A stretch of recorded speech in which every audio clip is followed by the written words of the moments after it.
My name's Sarah Kelly, and on the behalf of the Festival of Faiths, thank you all so much for joining us today at this sacred space, and for your willingness to share your part in this journey of the Unknown Project. Before we get started with the questions, I just wanted to take a moment to let you all introduce yourselves and your involvement. Start with you, Josh. Sure. So I'm Josh Miller. I'm the co-founder and CEO of Ideas X Lab, and I'm an artist. And Ideas X Lab is an artist-led nonprofit based here in Louisville, Kentucky. My name's Hannah Drake. I'm the Chief Creative Officer at Ideas X Lab.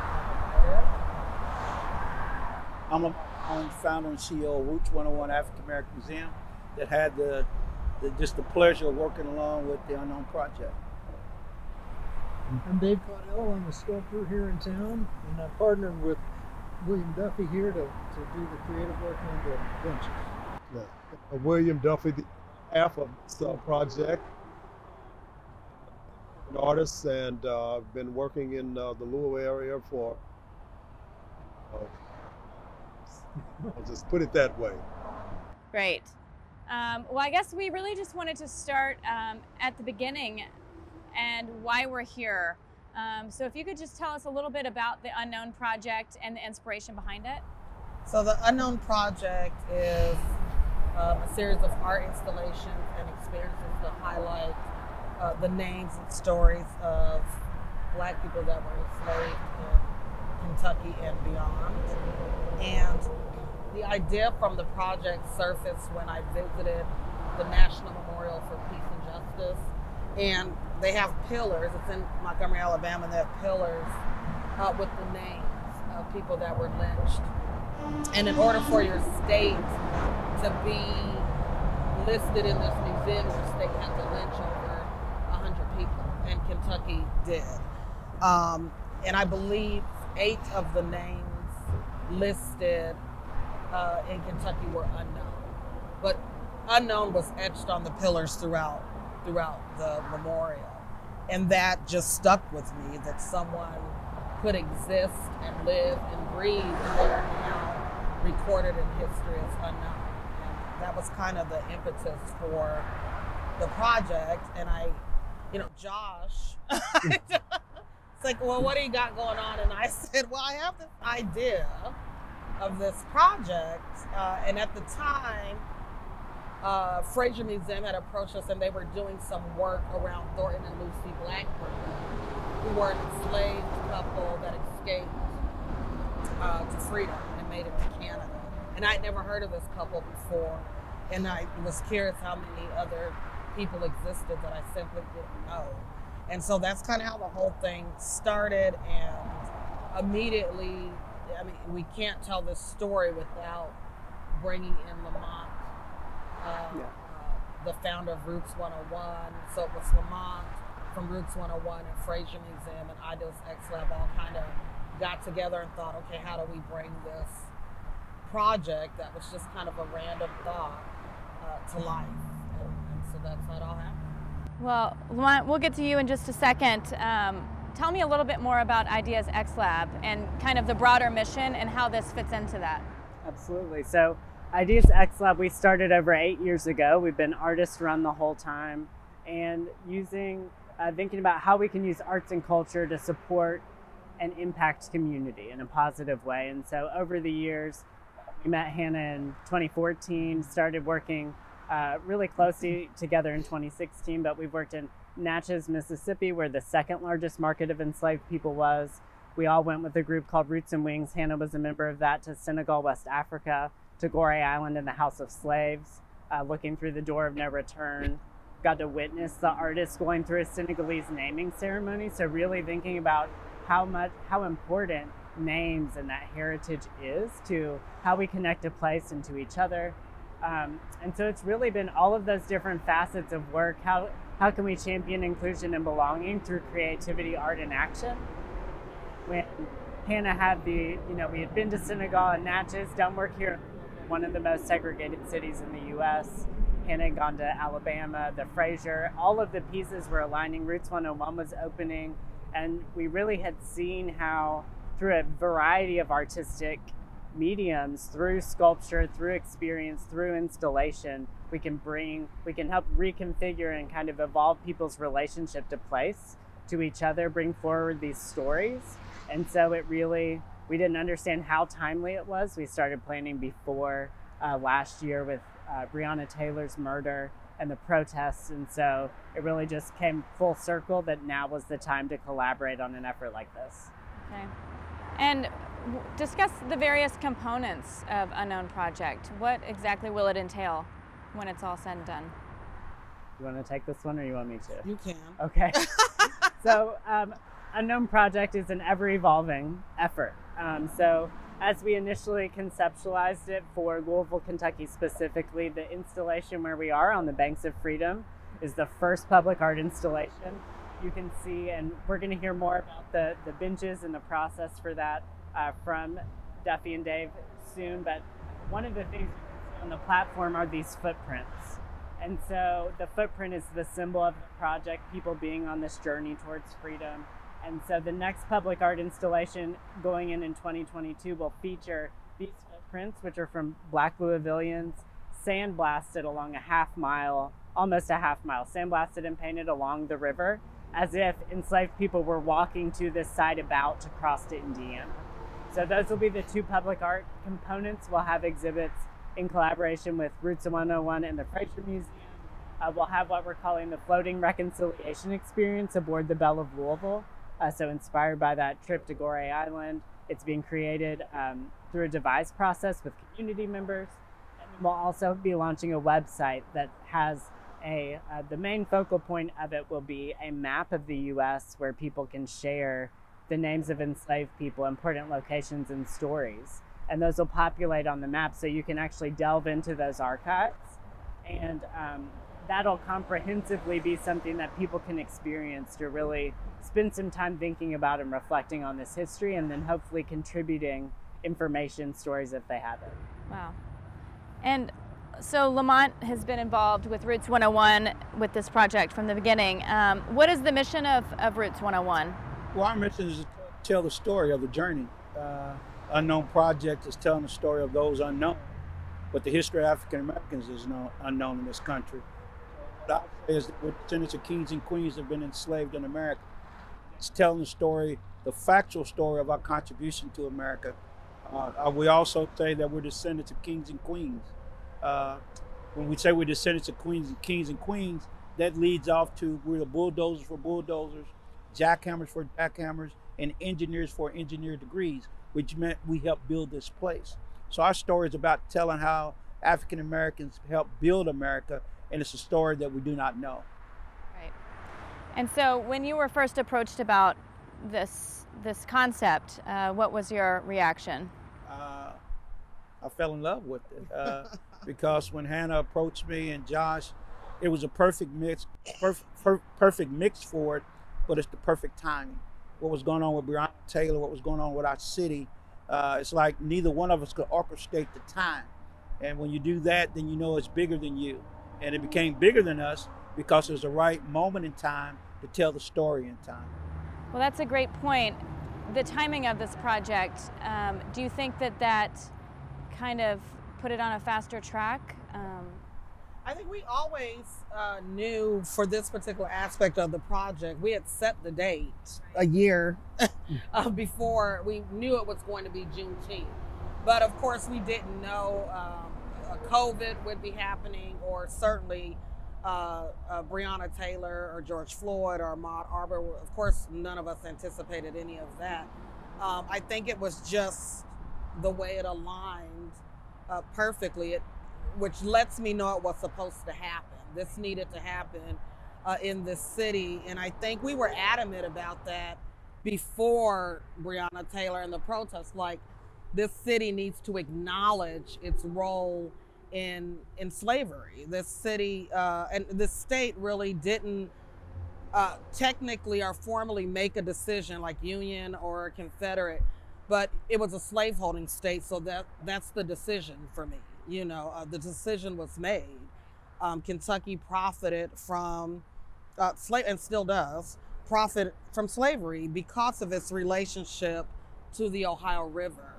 And I don't think a lot of people, at least the emails we've been getting, really thought about the river in that way. But this was a form of transportation for people. And I'm doing this research on the Ohio River, and they talk about all the goods that people sold on the river and have conveniently left out by the way we sold people.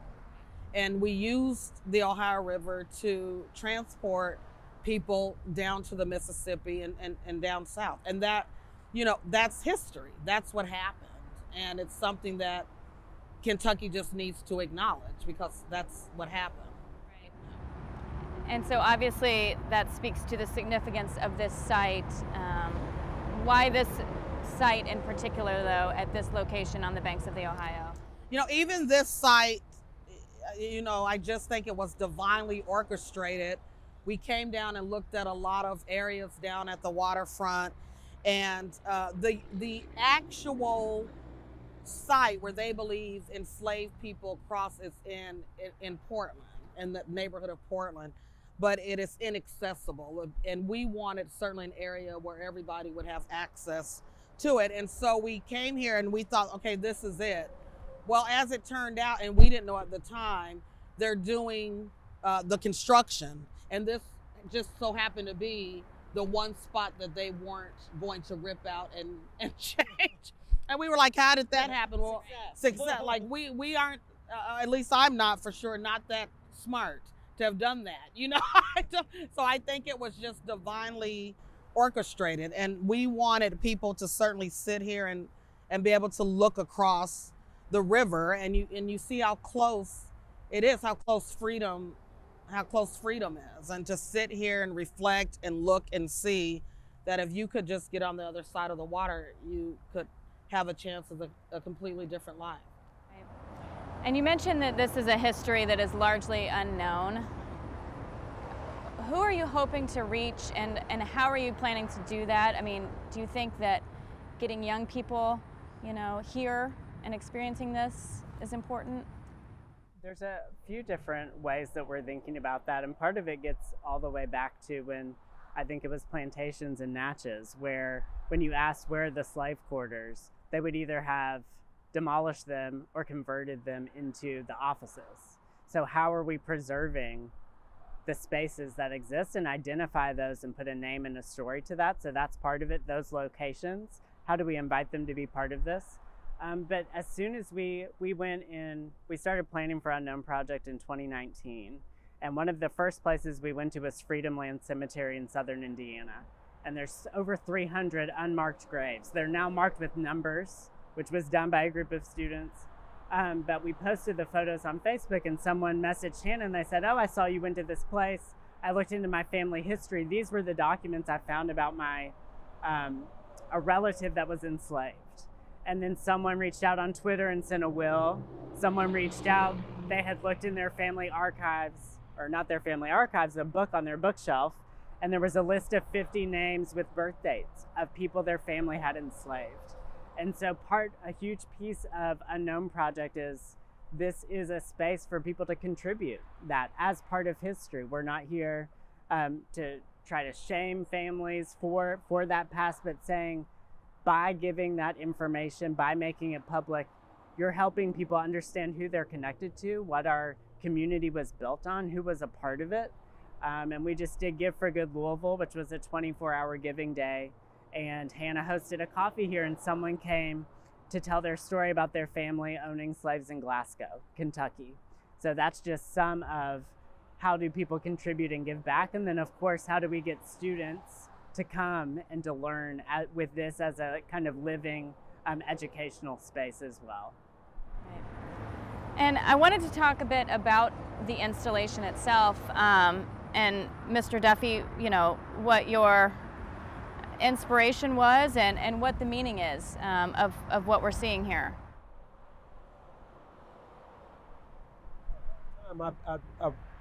From my art school days and even further back, I've always done Black imagery.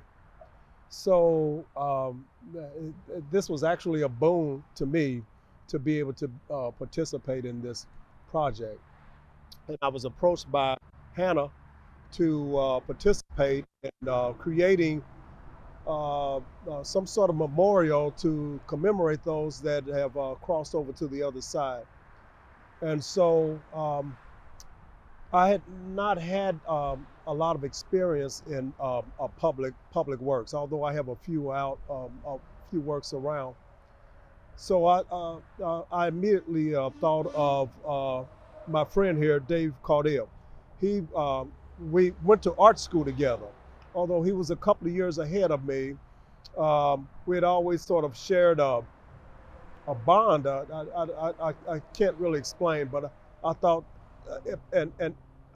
also in that he's used to doing public pieces and benches and stuff. So I thought, well, it would be a pretty nice marriage to have the two of us work on this project. And so I contacted him, and he was willing to do it with me also. And that took the pressure off of me a little bit, to have someone that has some experience in doing this type of work. The project itself, I say I was more than thrilled to be called on to do it. And so a lot of the elements here actually, I made some suggestions, and it came to pass. I'm just really glad to see, some ideas that I've had and that Dave has had come to fruition. So actually, to be honest with you, Dave thought of some elements that I had not considered, and I maybe that's because he's been doing these type of things longer. And for instance, the chain around the bottom, the shackles, they were done to even add more of a message to the benches. After doing some research and all, I understand that when it got cold, the slaves would walk over across the frozen river, and I don't know if all of them made it, but I know that some of them did. There are all kinds of elements. The limestone sort of represents the lime that was used to cover themselves to keep down on detection, the body odor and all. But there used to be boats, and they would hide in the bottom of the boats and cross over that way. But then the slave catchers, and from what I understand, there was actually two that were notorious for going over and bringing slaves back to their owners. They would start hiding in the bottom of the boats also. So they had to use all sorts of methods to cross over. But these benches sort of represent the strength of the boldness of actually expecting freedom, expecting their own lives to be lived out, and not by the choice of others. So. And Dave, can you speak to what this experience has been like for you, what you have learned from this project? Gosh, I learned a lot. I really had no detailed knowledge of slavery or the life of slaves, just pretty much what is common knowledge through the culture. But it was really inspiring to read about the courage these people had who would make the attempt to be free. At the same time, I felt how important it is to face the reality of what happened in those years. I think that there is a lot of emphasis on what we ought to do in terms of getting a more honest picture of what happened then. But for me, I think the real value has come from feeling like I could participate in something that would grow the love between people, to acknowledge that we have friends we just haven't met yet, people who are going to make our lives so much richer if we will just open our hearts up. And it was really an honor to be a part of the project. And Lamont, maybe you can speak to, just in general, the importance of creating spaces like this and kind of mining our true cultural heritage. Why is that important to a city?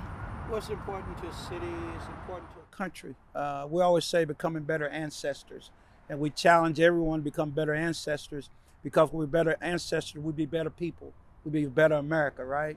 And then when you talk about us being here right now from a spiritual standpoint, if you look across to Indiana, back to here, and up and down the river, it's symbolic of a cross. And we're all in crossroads, and Africans have a crossroad to go to freedom or go downriver, right? So we have to bring acknowledgement of the past to the future, but we can't get stuck in the past, right? So the reason we're involved, the reason I think we're so important telling the story, is that we can pull the wounds back in America and treat the wounds. And I think that's something that Josh and Hannah did when they came back and wanted to tell the story and honest enough to pull it back. And what Roots 101 does is heal with the story. And then, like in birth, none of our birth is the same. If we all stepped in that river, we're all going to get a different atmosphere of the river, because the river is ever changing, right? So our life's ever changing. And as African Americans, it's been changing from the day we've been here. So we have to understand that that is freedom, but they also went and brought them back from freedom. And that's a story that we have to continue to tell. There's part of America that wants to go forward and part of America that wants to come back. And that's so important, a story now. And I wanted to talk a little bit about the text that is on the benches and the history and the names. How did you arrive at what is written here? Some of the names people submitted to us. We met various people, so it could either be social media, or I met one man in person, and we were just talking, and I was telling about the project before anything was even created. And he said, oh, well, my family enslaved people, and when I get home, I will send you the names. He's in Paducah. And he said, I will send you the names of the people. And so he came down when we unveiled the On the Banks of Freedom, but those names are etched on the backs of the benches. And what was so interesting, his wife and sister came with him, and he had not told them that he had released those names, that he had done that. But they were so pleased, and they were holding this will in their hands and reading it and pointing to the names on the bench, that I believe for him and for many people, he understands the magnitude of what his family has done, and that's not him, right? But he also understands that in this, what seems like a small gesture, he has allowed those names to come to life and to live, and they're no longer hidden, and they're no longer unknown, right? And so that's what a lot of people with this project need to recognize. As Josh mentioned, the woman who told us the story, and she said, I just have this, it's a very small story. I said, but you just told us a location and a name. And somebody out there that may be looking for that exact name that you just released to the world. And you have a piece of a puzzle. And somebody in the world doesn't know that that piece exists because you think it's small information. But when you have no information, there is no small information. All of this is just pieces of a puzzle. And so we researched online and found names, and were given names. So. Yeah, you mentioned earlier, kind of to build on the community participation piece, and you mentioned the students earlier. So as part of the process, we, in terms of identifying Duffy and then having the collaborators, had a panel of including community artists to help us identify who to collaborate with. But then as part of the community discovery phase, if you will, we worked with Matthew and Nairi and Justice Now, which is a JCPS program. And so actually, I'll just move for a second. One of the quotes is from one of the young people. So it says, "Countless stories of enslaved people have not been told. Say their names and listen to what you hear. It is time for their legacies to appear." And so this student and many of the students came to the unveiling on Juneteenth, but we were collectively really thinking about, this is a community space. How is it owned by community in all of the facets? So Lamont's quote is on that bench. Duffy did these really tremendous portraits representing an enslaved man and an enslaved woman. But Hannah texted me a few weeks ago and somebody held a whole celebration of our ancestors here. And it was just a public event. They organized it. We weren't involved with it, but it was an activation and celebration of the space. And it was really rewarding to see like community is seeing this as theirs and a place that they can come to. Well, you mentioned an activation of the space. I mean, it's definitely, something you can experience. There's many different ways you could convey this information. Why is an artistic expression like this so effective? I believe that art truly does have the power to impact everything. And typically when there's some type of movement, art is at the forefront of it. And so I think, even seeing the footprints that people can and did on Juneteenth, we saw a little boy and he took off his shoes and just started standing in each of the footprints, that he's standing where his ancestors could have possibly stood. I think this entire experience with the river, with the footprints, with the words, with the photo, it immerses you in this experience where, often sometimes I see people just sitting here looking across the river. I think the entire thing takes you, like Lamont said, you're on a journey. And who could these people have been? The Festival of Faiths that's coming up in November, it's all about having essential conversations about race and faith. What are those essential conversations? What are those starting points that you think we need to be talking about? I think for myself, acknowledging that this happened, and the sad part about it is, for Black people, and Lamont, maybe you could speak to this as well, our history is tied to white people. Like, I'm going to do the right thing and release these names. Like, I'm going to, give you the, so it's still tied to white people somehow, right? And so, like Josh said with the book that was just on a bookshelf, this information exists. People have it. And they simply need to release it. These aren't your names. And as long as you hold on to them, then you even continue to enslave the spirit of that person.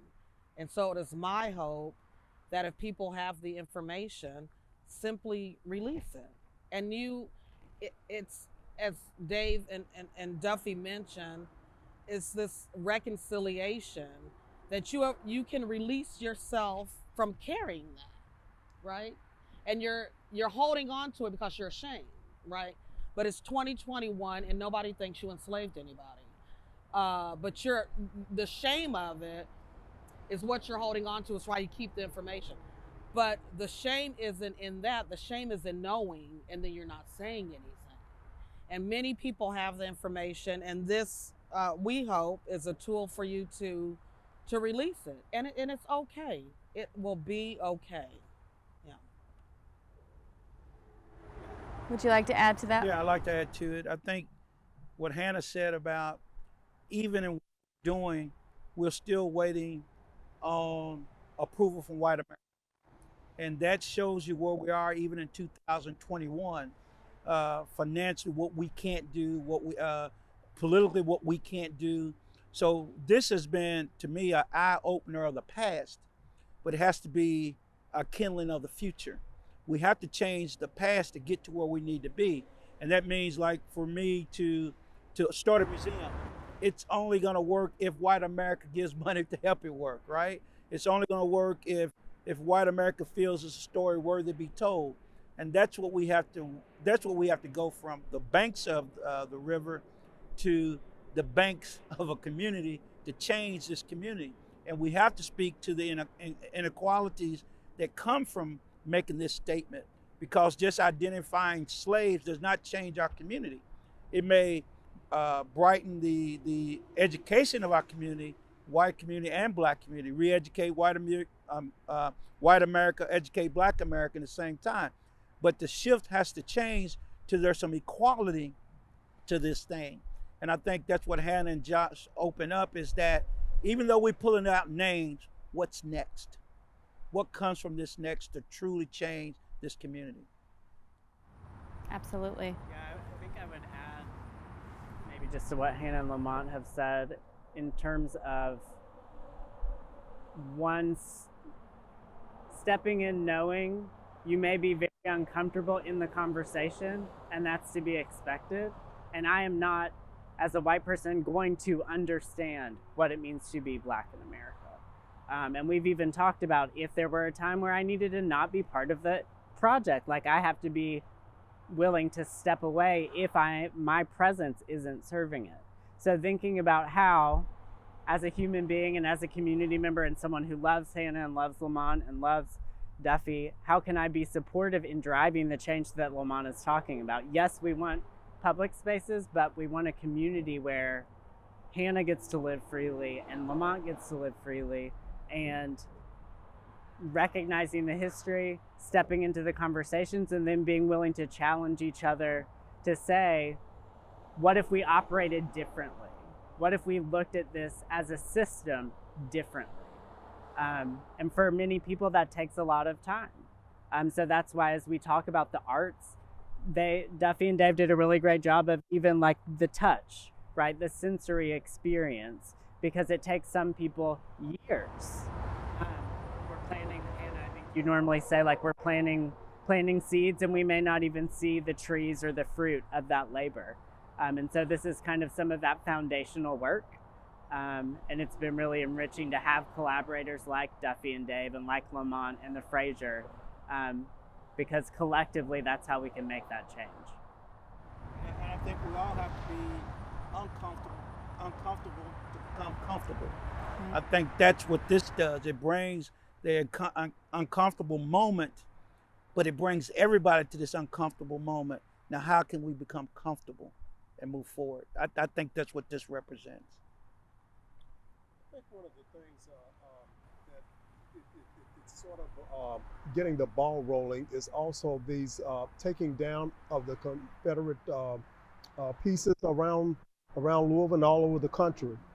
I'm torn between destroying the works. I say don't destroy it, because then it's just like what we've gone through. You know, it's like you've torn down history, and that makes you tend to forget it. So I say take those and put them somewhere where those folk that have loved ones that were part of all of this can go and still remember in that way.